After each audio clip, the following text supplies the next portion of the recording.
Warm Gorki. That morning turned out to be truly foggy.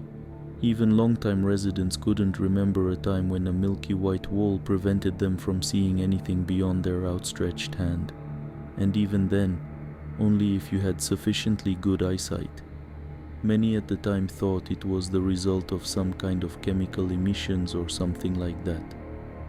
The wind could very well have handled such a task and carried chemicals from the less prosperous industrial areas of Ransk. It couldn't be said that the suburban settlement of Gorki itself was a particularly respectable place, but it at least bordered the nationally famous settlement of Warm Ground, and this added some value to Gorki, however small. Therefore, the local residents, waking up in the morning and finding their houses as if floating in the clouds, were truly surprised. Perhaps no one would have paid much attention to this strange-looking natural phenomenon if it weren't for some particularly allergic residents. It was they who smelled the strange odor that permeated the cloud that had settled on the settlement. Bouts of suffocating, tearing coughs didn't leave the allergy sufferers until the fog finally dissipated, and some even had to be hospitalized. Later, in their accounts to the local press, they repeatedly claimed that they felt as terrible as they did in early spring. After all, it is only at this time of year that mass flowering occurs, and a suspension of plant pollen hangs in the air. The authorities even had to mobilize local residents to help people get out of the settlement in their cars for work. No subsequent inspections and investigations by the utility services led to any satisfactory results regarding the incident. Assumptions of all kinds were put forward on this matter, from simple ones, such as the release of methane, which supposedly formed on the, again supposedly marshy soil, on which, again possibly the settlement is built, to completely wild theories about a possible portal to other worlds opening up, or the appearance of mystical hellish creatures prowling in search of food. These theories, of course, were not even considered seriously due to their complete absurdity and impossibility. These conversations were so widespread that even the head of the district, Petrov Alexander Nikolaevich, was forced to comment on the situation. The fact that I even have to discuss such theories in the progressive 21st century is utterly absurd. Ransk is one of the most modern and vibrant cities in the country and the world.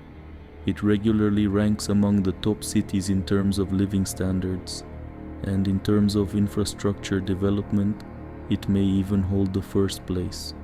Our city is a space where everyone can realize their wildest dreams and have limitless opportunities.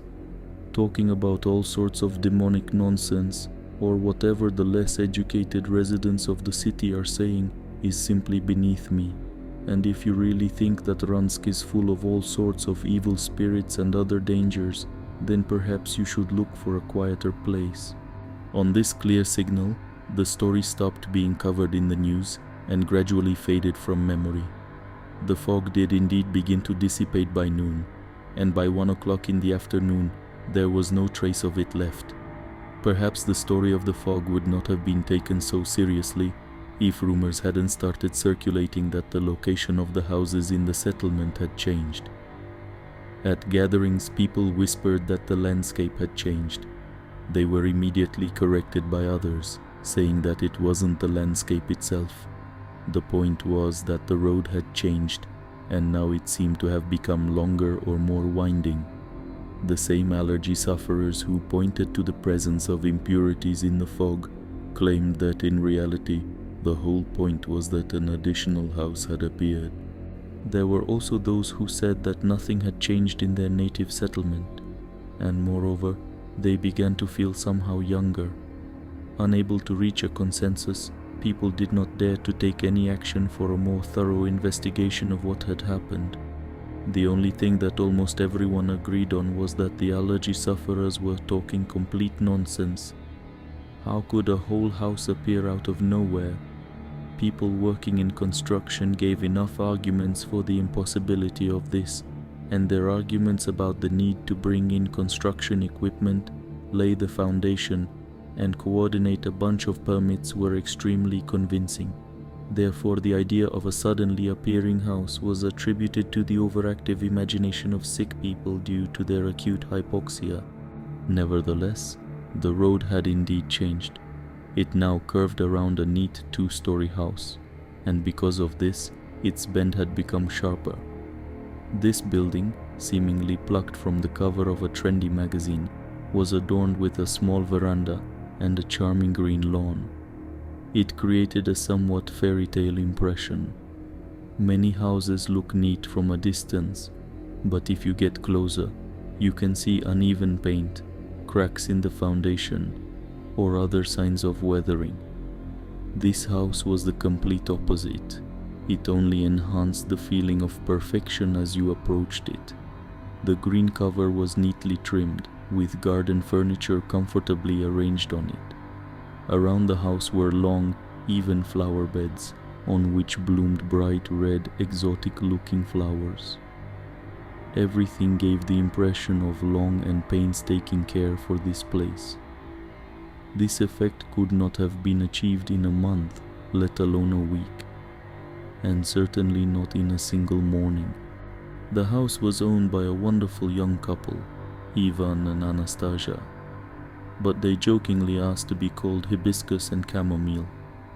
Extremely friendly young people, they quickly managed to convince the public that their house had been under construction for a long time, no less than a year, and that this was only part of a project to unite their settlement and warm ground.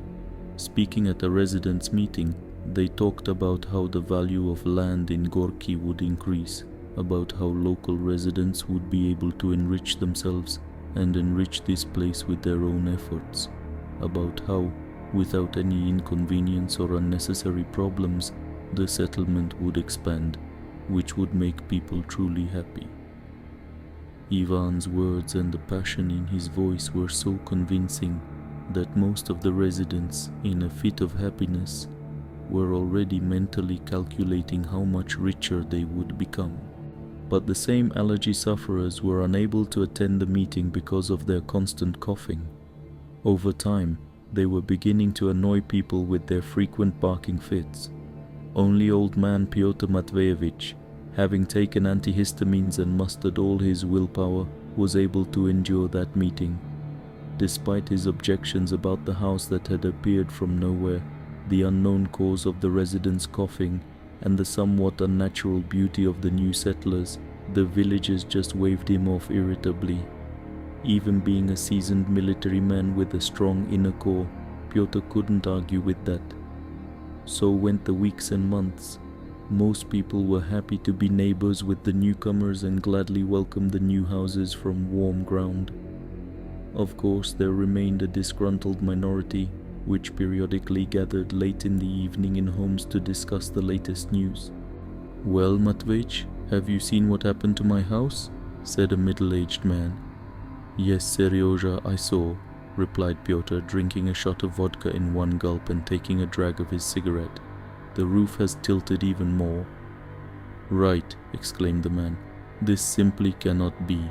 I've been in construction for 15 years. I built my own house. With these very hands," he showed strong male hands, covered in year-old calluses. "I laid every brick myself." "Yes, Seryoga," replied another man of about 50. "Like all of us here. Life seems to be leaving our homes. I don't understand anything." "Igor, what's there to understand?" said Pyotr. "You yourself saw that it all started with the appearance of that damned house. It's like it's eating our houses." "And isn't it paranoia we're experiencing, guys?" asked Sergei. "Yeah, I think so too," added Igor. "It's all strange somehow. How can this be at all? Maybe we're really going crazy. Maybe we're getting worked up. Guys, a house is not a living thing. How can it eat at all? Listen to yourselves." Sergei raised his voice again, and then quieted down. "But it turns out that way. Yesterday a new house appeared, and the Frolovs moved in right away. Now apparently they will walk around just as satisfied as everyone who received a new house. Yeah, Just like those Ivan and Nastya, said Pyotr, and Seryoga shook his head. Has their skin started to glow green yet? Not yet, but I think it's a matter of time, just like their joint outings to the rising sun. So, of all those who had allergies, Igor said thoughtfully, only you are left, Matveyich. Everyone else is happily living in their new homes. Or maybe it's some kind of sect? Seryoga perked up again. An uncomfortable pause hung in the room. Having also downed his glass of spirits in one gulp, Igor continued. The houses themselves are quite nice, beautiful, and the land has really become more expensive. Maybe it really is worth moving to the new one. Doesn't it bother you that they're just giving you a whole new house? Sergei squinted. Where has it ever been that something was given for free? Well, it's not entirely free, Igor replied. They're giving it in exchange for your house, and ours are falling apart anyway. We are the guardians of our district. Pyotr stood up abruptly and looked around at those seated. We built this settlement ourselves when that damn Ransk was still far from here. And we won't give up our settlement so easily. Come on, let's go see what's going on with these flower-obsessed people. Pyotr finished and, putting his lighter in his breast pocket, moved towards the door. Hesitating for a second, looking at the stepladder, he grabbed it in one swift movement. The others exchanged surprised glances and followed him. Having taken a large dose of anti-allergy medication and keeping a portable ladder at the ready, Pyotr and his comrades quickly reached the house in question. He had long noticed that despite his cough worsening near this place, it was still less severe at night. Slowly and stealthily, the men approached the windows of Ivan and Anastasia's family. The house stood in complete darkness, and nothing betrayed any activity within. The lights were off in all the rooms. The neatly arranged furniture in the living room contrasted with its almost complete absence in other rooms. Having inspected the first floor, the men decided to look at the second. They hadn't brought the ladder for nothing. Sergei, being younger, was about to climb it, but Pyotr insisted on going up first himself to scout the situation. Sergei didn't resist and yielded to his more experienced and insistent comrade. Quickly surveying the bedroom with his experienced eye, Pyotr found nothing to latch onto. An ascetic order reigned in the room. Things were neatly arranged in the closet, and photographs of happy people stood on the shelves. Even moonlight illuminated the empty bed. Well, what's there? Asked Sergei. Nothing, Pyotr replied with a hint of bitterness in his voice. Everything is clean and tidy. It's sickening, but they're not in bed, and that's strange, considering it's a work day tomorrow. They could be anywhere, Igor began. Maybe they're celebrating the Frolov's housewarming party. Exactly, Sergei exclaimed. They're probably there. Let's go check. Pyotr nodded his head in agreement. What are you talking about, Seryoga? Igor replied. It's the middle of the night. Everyone's resting already. We've stayed up late enough as it is, and it's time to go home. Igor, we are the volunteer patrol of our district, Pyotr replied firmly. We must be vigilant and protect the residents. Protect them from what? Nothing's happening. We need to be sure of that. Come on, soldier, follow me into the fray. Pyotr moved towards the Frolov's house, and Sergei and Igor followed. The Frolov's new house seemed to glow in the darkness with its newness and the whiteness of its walls. The lawn was as neatly manicured as all the houses in Warm Ground and the renovated Gorki. The flower beds were also neatly trimmed, just like the others, with the only difference being the absence of bright red flowers. The men approached the house unhindered, and all looked in the window together. Inside stood the Frolov's familiar furniture, which the patrolman had seen at the family's home many times over the years. Nothing aroused any suspicion whatsoever, but reaching the living room window, something did catch their attention. A black, oblong-shaped spot was visible on the floor. Looking closer, the men realized it wasn't just a stain, as its borders narrowed and widened. It couldn't be a simple dirt stain. Being younger and sharper-eyed, Sergei noticed some long wires stretching from the black oval, leading somewhere to the second floor. Apparently, it was some kind of opening after all. Pyotr wasn't satisfied that someone had taken the initiative in their investigation, and he shone his phone's flashlight on the suspicious hole. As soon as the light fell on the wires, they twitched almost imperceptibly in response. At first, it even seemed like it was just a trick of the light, nothing more. Perhaps the alcohol they had consumed was playing tricks on them, but the wires moved again, then again, and this time a little faster. The men froze. Under the flashlight beam, they could see that their first impression had deceived them. The wires turned out to be some kind of roots.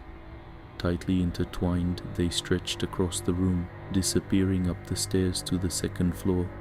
But now they were in motion, being drawn into the blackness of the hole, vanishing somewhere in the depths of the chasm.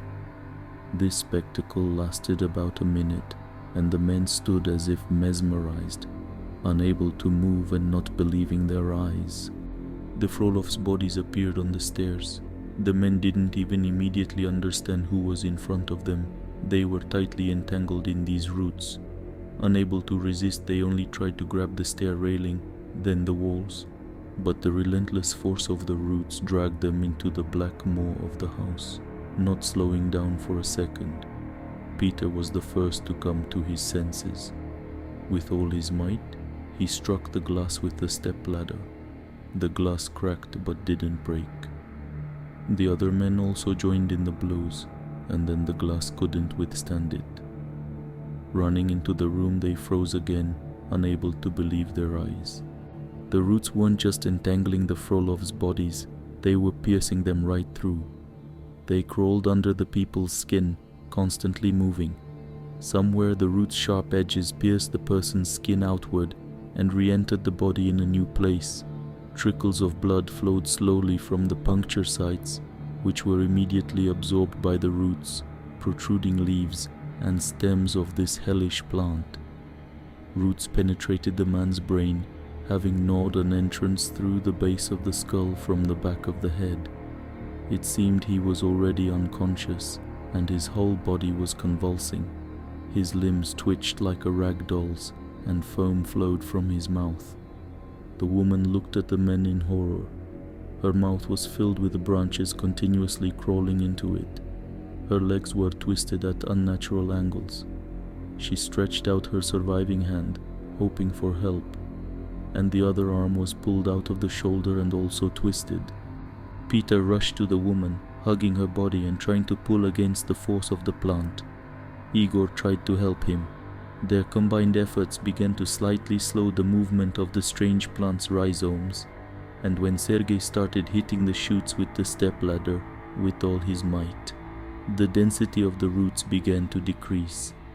At the points of impact with the sharp edges of the stepladder, a blood-red sap began to appear under the torn bark. The torn stems twitched and retreated somewhere into the darkness, gradually releasing their victim. By this time the convulsing man had already been pulled into the chasm, and it was necessary to save at least one person. "Go," Peter yelled. "Almost got it. That bitch is letting go. Just a little more. Hit harder, Seryoja." Sergei intensified his blows in response.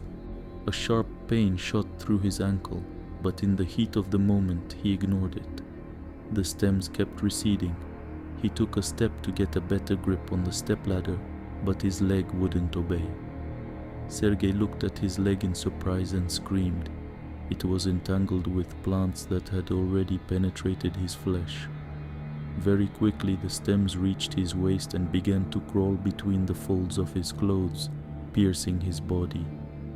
Sergei screamed again. Igor rushed to his aid. At that moment, the roots resumed their movement. The woman tried to moan, clinging to Pyotr as her last chance. He pulled her with all his might and yelled from the strain, but his strength wasn't enough. The plant stems quickly reached Sergei's head. With unhurried movements of sharp branches, they burrowed into his skull through his eye, and he stopped screaming at once. Sergei's body twitched and went limp. He undoubtedly would have fallen, but the plants created a strong frame for him, and the man simply hung in the air, supported by the branches. Stems crawled both over and inside the body of the now helpless Sergei. Igor tried to pull, to yank his comrade, but couldn't even budge him. Then he felt a prick in his right hand, and looking down, saw that one of the branches was already slowly and persistently crawling under his skin. Igor screamed and yanked his hand with all his might. Part of the plant branch tore out of his flesh, but some muscle and skin remained on the sharp little twigs. The blood was quickly absorbed by the plant, and some kind of swallowing, pulsating lump moved along the stem, disappearing into the darkness. Igor, seeing this, still screaming, ran out of the house and disappeared into the darkness, pressing the remains of his hand tightly to his body. The roots pulled Sergei and the stepladder into the pit, and a dull thud was heard as he landed on something soft. Pyotr, still trying to save the woman, pulled her against the will of the predatory plant, while fending off the branches reaching for him. When the man hung over the chasm into the darkness, he realized he couldn't save the woman. Letting her go, Pyotr tried to crawl away. His legs wouldn't obey, as they were tightly bound by creeping stems around his ankles. Pyotr grabbed the tendrils and pulled with all his might, breaking the connection between the branches and his legs. He managed to free his limbs, but being on the edge, he fell into the depths of the chasm. He expected a hard fall, but a dense and soft carpet of plants cushioned the impact. Finding himself in complete darkness, he struck his lighter from his breast pocket. The old man found himself in a small cavity in the ground, completely entwined with plants. He felt like he was in some kind of spider's lair. The only difference was that the trap wasn't a web, but constantly moving and crawling branches. People were woven into the stems on the walls and ceiling, and the plants sticking out of them sucked out human life juices with pulsating swallowing lumps that moved along the stems somewhere into the impenetrable blackness. These people, these were his neighbors, people he had known for many years. Some of them were conscious and tried to reach out to him, muttering something. Bright red exotic flowers with ripe red swollen shoots berries were growing on their bodies. The stems sensed Pyotr. They sensed his life energy. They didn't need to move towards him. They were already around him, everywhere. Pyotr raised his head to figure out how to get out of this place. He firmly knew that he had to get out at all costs and burn this damn place to the ground. The edges of the pit were high. Moreover, the edges of the chasm were beginning to tighten, separating him from the world for certain death. Jumping was useless. He wouldn't reach. A sharp thought pierced him. The stepladder had fallen here along with Sergei. Constantly breaking free, Pyotr reached his comrade's body, not stopping and not ceasing to tear branches and roots for a second. Pulling out the stepladder, he set it up somehow and began to climb. The stepladder swayed under the movement of the plants and fell, taking Pyotr with it. He found himself once again on the soft carpet of plants that crawled over him like worms. The man picked up the ladder and struck the plant several times with force. The roots yielded and parted slightly. Pyotr set the ladder up again and quickly began to climb, but the height was still not enough.